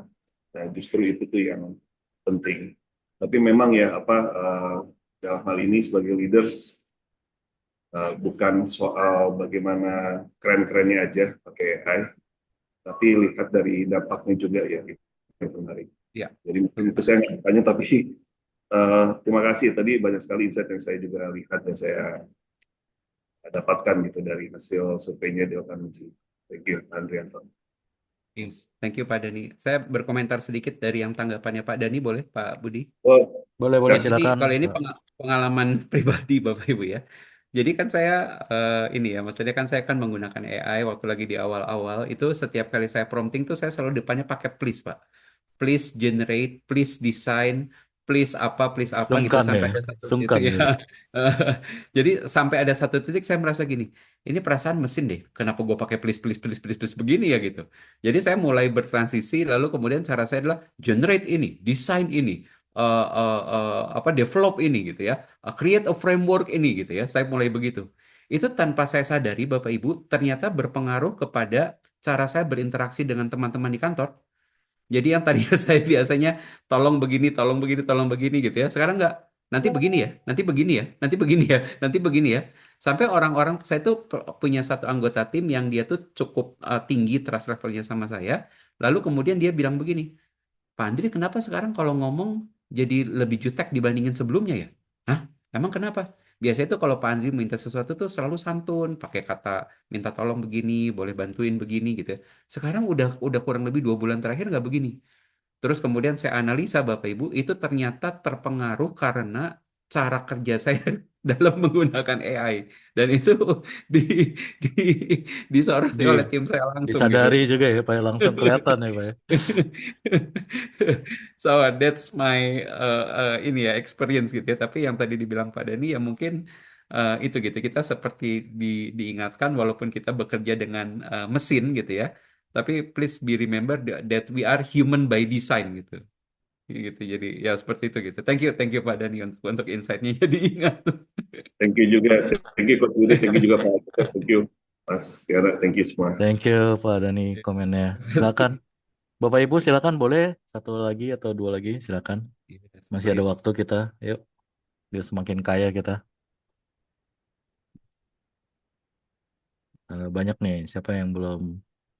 Ada Daniel Yoga, Bu Sinta, Yunar, Bu Osita, yuk. Pak Adnan, Bu Yulianita, Mas Rian juga boleh. Pak Andreas, Bu Indah, Bu Olivia, Kang Abi kalau bisa bersuara. Ada Kang Abi juga, beliau eh, Kang Abi ini kalau tiap hari selalu menulis artikel Pak Andrianto. Oh, Itu wah dia keren banget. cara dia Saya untuk kelihatannya perlu lebih sering-sering ngumpul begini deh, Pak. cara untuk dia disiplin dan konsistensi itu tiap hari dia menulis artikel. Itu konsisten. Saya sampai nanya, Bapak pakai AI atau enggak? Dan dia bilang Hmm. dia benar-benar menuangkan pikiran dia untuk menulis, itu yang keren, Kang Abi. Abi. Ya, silakan Bapak Ibu boleh. Yuk, satu dua lagi kalau ada. Jangan malu-malu. Pak Muhammad Sahanji mungkin. Siapa lagi yang bisa saya bantu lihat. Pak Hilman, Amiruddin.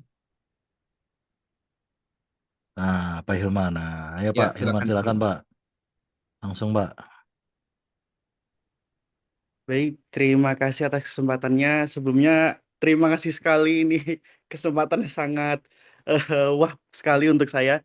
Kebetulan saya juga Sama-sama Pak Hilman. dibilang fresh graduate juga sih Pak. Dalam artian secara ketika kita mempelajari di kuliah, terus bertemu dengan in reality, dengan apa ya bahasanya kalau tadi kan kalau kita ngomongin perilaku yang berubah, kalau kita refleksikan dengan diri kita sendiri, proses monitoring, proses maintenance itu kan yang sangat challenging bagi diri kita sendiri bahkan.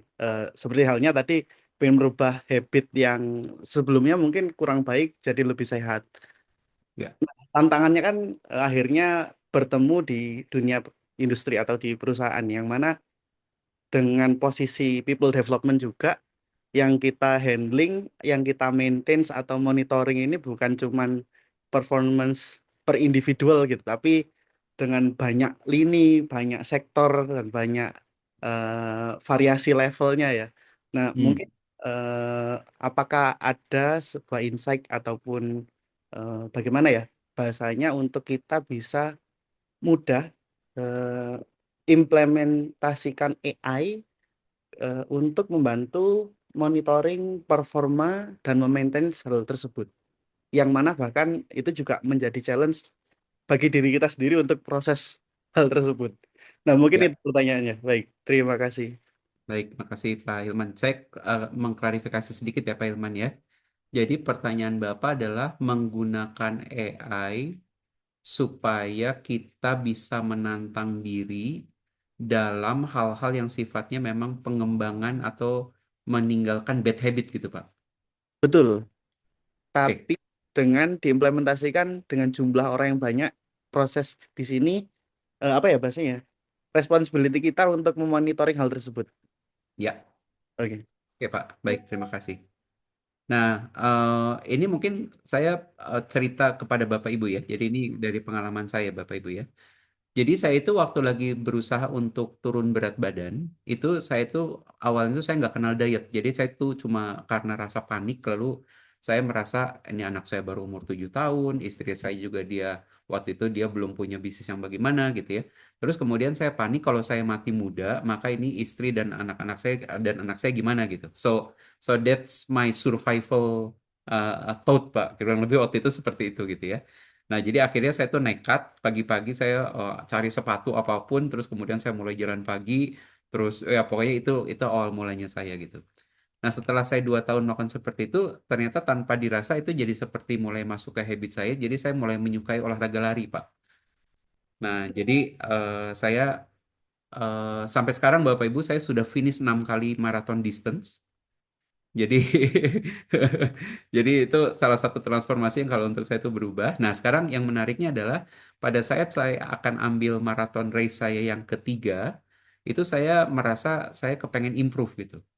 So, Garmin, jam smartwatch yang saya pakai, itu dia tuh punya satu program yang bisa melihat dan mencatat semua data-data saya, lalu kemudian dia mengukur gitu ya. Jadi membuat program latihan. Saya ingin maraton, target finish saya sekian, maraton saya masih sekian bulan lagi gitu. So, dia akan membuat rangkaian latihannya gitu. Jadi saya finish maraton tanpa tanpa coach Bapak Ibu. Jadi coach saya adalah Garmin saya gitu. Nah, jadi itu salah satu yang menurut saya menarik karena dia membuat kalender exercise untuk saya. Nah, yang menariknya adalah begitu dia membuat kalender exercise, lalu kemudian misalnya hari itu saya karena ada satu kelas training, so I will miss my practice day, my exercise day. Dia itu akan memberikan raport merah di kalender itu. Dan dia langsung mengadjust semua menu latihan saya untuk di minggu itu. Nah, waktu itu Bapak Ibu kan tahunnya sekitar 2018 kalau saya nggak salah 2018 atau 2019 itu before COVID dan AI belum se-hype sekarang gitu. Nah, tapi itu menurut saya kalau Garmin pada saat hype-nya AI belum ada sudah bisa melakukan seperti itu, sebenarnya kita akan bisa menggunakan AI zaman sekarang untuk mengadjust kita. Nah, sekarang yang pentingnya adalah begini. Jadi, everything is always start with ourselves, isn't it? So, cara terbaik untuk mengetes AI adalah dengan ngetes itu kepada diri kita gitu. So, you can talk with AI and then explain to the AI who we are and then ask the AI to get some specific roles dan kita kepengen bahwa dia lakukan kamu harus jadi coach saya dalam habit apa karena saya punya kebiasaan begini begini begini begini gitu ya. Lalu kemudian kita amati kasih kasih apa namanya situasi kita sekarang, kita minta dia untuk membuat dashboard, lalu kemudian kita minta dia untuk membuat seperti accountability system. Itu sesuatu yang sekarang ini sangat-sangat memungkinkan gitu. Karena Garmin saya itu bisa membuat saya accountable. Accountable-nya apa? You punya jadwal latihan hari ini tapi you nggak latihan. Gua kasih rapot merah lo ya di kalender ya gitu. So So artinya itu sangat sangat sangat sangat visible gitu untuk dilakukan oleh AI zaman sekarang. Since the Garmin has already done the system, the accountability report before the AI. Kurang lebih seperti itu. Gitu gitu Pak Hilman, kurang lebih Pak. Ya, tapi ya everything start with ourselves. Terima kasih banyak, Pak. Sama Pak Hilman. Selamat berdiskusi dengan AI ya. Ya, Ya, betul. semoga Ya, ya, jadikan please sahabat be. ya. Jadikan sahabat ya. Betul. Jadikan sahabat, tapi kita tetap harus bisa mengkritisi juga ya Pak ya, satu sisi ya. Iya, betul. Kasih feedback Jadi, juga ya, gitu ya. Jangan sungkan gitu ya, jangan sungkan karena dia AI kita sungkan kasih feedback ya Pak ya. iya, betul. Nggak apa-apa gitu. Jadi nanti soalnya dia makin lama kan dia mempelajari ya Pak ya. Udah, Nanti dia makin lama makin betul. bahkan bisa jadi kadang-kadang dia bisa memberitahu sesuatu yang kita blind spot kita juga gitu ya Pak ya, kalau udah makin advance tuh. Iya, Itu canggihnya tuh. Dia akan terus belajar. iya, Ntar iya. bisa jadi dia lebih mengenal kita daripada kita sendiri. Enggak ya. Oke, Iya. thank you Pak Terima Hilman kasih Pak Hilman sharingnya ya. untuk Terima Oke, kasih banyak juga, thank Pak. you ya Pak. oke. Mungkin karena waktu juga ya Pak Andrianto. Oh, Pak Udah selesai. Joseph silakan. Boleh Pak. Pendek aja. Ini dengan pengalaman Dale Carnegie untuk penggunaan AI dan Bapak sendiri sebagai seorang coach. Seberapa jauh penggunaan ini dalam penerapan coaching? Oke. Karena banyak yang juga bertanya apakah ini sesuatu yang di masa depan itu akan diambil alih oleh AI atau Ya. ini akan justru membuat para coach itu akan lebih dipermudahkan dengan fungsi AI itu sendiri. Pengalaman Yes. Bapak seperti apa, Pak? Yes, thank you Pak Joseph Batona. Jadi karena ini saya tertarik karena pada saat ada satu topik yang diangkat di grup itu lalu tentang coaching, lalu Pak Joseph Batona langsung memberikan respon dan ketertarikan dengan hal tadi ya Pak ya. Thank you Pak Joseph. Sekaligus mungkin ini nanti akan relevan dengan satu pertanyaan di chatting dari Ibu Indah Rahmadania. Jadi Ibu Indah mengatakan peran LND di tengah perkembangan AI yang semakin cepat, apa saja yang perlu dilakukan oleh praktisi learning and development, tidak hanya berperan sebagai penyelenggara training, tetapi menjadi strategic partner. Gitu ya Bu Indah ya. Nah, ini saya ceritakan dengan berkaitan dengan pertanyaannya Pak Joseph tadi. Jadi Bapak Ibu, saya itu mendapatkan sertifikat untuk eksekutif coaching itu di sekitar tahun 2021. Jadi in the middle of the by the end of the COVID era gitu. Jadi kemudian Dale Carnegie memberikan sertifikasi coaching untuk saya, lalu saya mulai berinteraksi dengan banyak orang.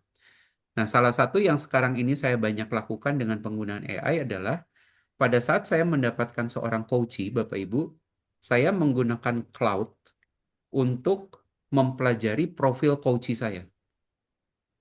Lalu kemudian saya memberikan satu assessment kepada coachee saya, lalu saya menggunakan cloud yang sudah diinstal skills untuk mempelajari orang seperti ini tuh opportunity itu bagaimana. Jadi sebelum saya masuk ke sesi coaching, saya itu sudah punya gambaran dan apa saja yang kemungkinan akan jadi area coaching untuk orang tadi personally gitu ya. Kalau coaching itu kan kita lakukannya secara personal gitu.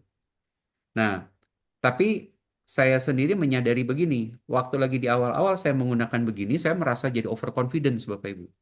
So, yang terjadi adalah saya jadi judgment. Nah, itu ternyata menghilangkan sense saya untuk bertanya tentang apa yang dia sudah lakukan, what are the challenges, apa yang menurut dia efektif, apa yang menurut dia tidak efektif, apa yang menurut dia perlu dilakukan berbeda, itu ternyata menghilangkan itu gitu. Nah, saya bertransisi itu tuh kurang lebih sekitar 3 sampai dengan 4 bulan sebelum akhirnya saya menemukan seperti range yang tepat dalam melakukan coaching. Jadi akhirnya saya menggunakan kerangka itu hanya untuk sebagai opsi-opsi untuk pertanyaan, tetapi satu yang saya sadari adalah AI tidak bisa merespon secara naturally dalam melakukan proses coaching itu. So, coaching karena itu membutuhkan creativity dan social intelligence tinggi, itu memang tetap membutuhkan human advantage. Itu yang pertama kalau dari pengalaman saya, Pak Joseph ya. Nah, tapi saya masih bisa menggunakan AI dengan cara begini. Saya rekam pembicaraan dengan coachee saya, lalu kemudian by the end of the coaching conversation, saya masukkan pembicaraannya itu dengan menggunakan cloud yang sudah saya install skills, lalu kemudian cloud akan membuat recap dan summary tentang strength, weaknesses, kemudian some opportunity for improvement, itu membantu saya juga untuk melakukan follow up ke depannya. Nah, jadi dalam hal coaching, kalau saya merasa itu sekarang saya akan sangat terbantu karena saya jadi bisa fokus mendengarkan tanpa harus fokus mencatat, tapi kemudian summary yang dihasilkan itu betul-betul mempelajari dari profil-profil yang saya sedang pelajari, sedang saya coachnya itu gitu. Nah itu mungkin sisi pertama adalah dari sisi coachingnya. Nah ke tempatnya Bu Indah dari Bu Indah Rahmadania ini terkait Bapak Ibu karena sekarang kebetulan kalau kami di Dale Carnegie itu dari dari awal Mr. Carnegie dia mendesain programnya, Dale Carnegie itu memang 70% itu dia metodologinya adalah skills based. Jadi kami itu seperti melatih orang di gym, tapi ini melatihnya soft skill dan communication skills gitu ya. Jadi biasanya kami selalu bilang begini, Bapak Ibu kalau mau cari ilmu terbaru jangan cari Dale Carnegie. Bapak Ibu lebih baik cari expert-expert di luar sana, ahli-ahli research kami bilang. Tapi kalau Bapak Ibu perlu gym untuk melatih people skills dan soft skill, Dale Carnegie, we have more than 100 year experience to improve the soft skill and communication skills of many professional in the world.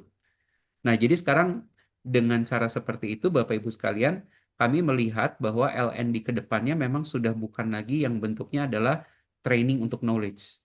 Karena training untuk knowledge kita bisa dapatkan menggunakan AI, orang-orang content creator di mana-mana, tinggal kita validasi. Bahkan sekarang saya menggunakan cloud, Bapak Ibu, itu bisa bilang begini, carikan research di Harvard Business Review mengenai ini, research-nya harus yang terkini di sekian gitu ya. Nah, itu itu saya bisa gunakan seperti itu gitu. Tetapi ketika memfasilitasi, membuat ide itu muncul dari orang, membuat orang itu berkomitmen melakukan sesuatu yang kita latih, itu akan menjadi competitive edge-nya learning and development dalam beberapa tahun ke depan. Jadi, it's not a module based or knowledge based training, but it will be moved into the facilitation and coaching for skills training program.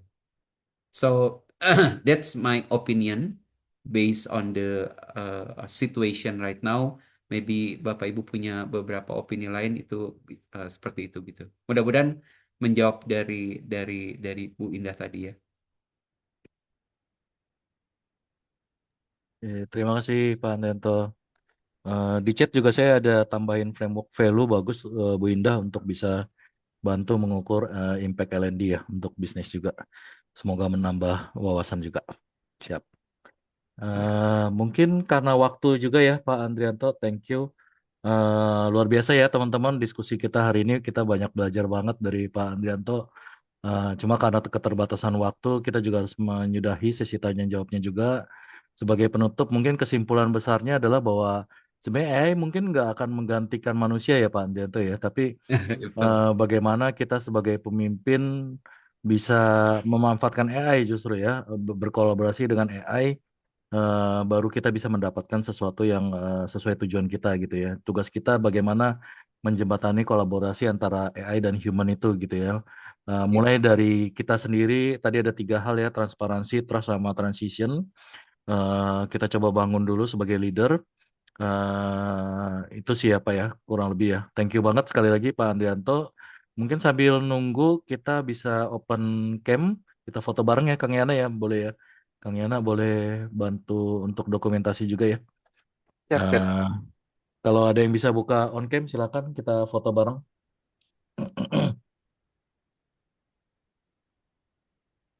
Oke, 1, Oke. 2, 3. Oke, sekali lagi 1, 2. Wah, Pak Hilman ada kembang apinya lah. Rame, seru ya. Oke, thank you. 1, 2, 3. Oke, udah dapat semua Kang Yana?